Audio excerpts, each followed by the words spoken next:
100 derniers kilomètres sont vraiment très intenses. On pourra avoir un beau spectacle. Je re-signe encore des deux mains pour avoir le même spectacle qu'on a eu la dernière fois. C'était grandiose. Et ça aussi, ça met en lumière tout ce qu'on a voulu faire ces dernières années, c'est de mettre en avant ce qu'on appelle, nous, les massifs intermédiaires, que ce soit le Massif central, le Jura, les Vosges.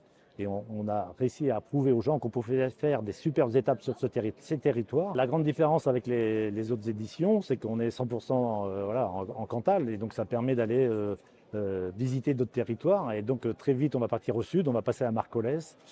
C'est clair que le fait d'avoir un critérium professionnel depuis des années à Marcollès a pesé dans la balance pour aller au sud du Cantal. Et puis après, on va revenir par des routes que personnellement, je ne connaissais pas, la côte de Peyrolle.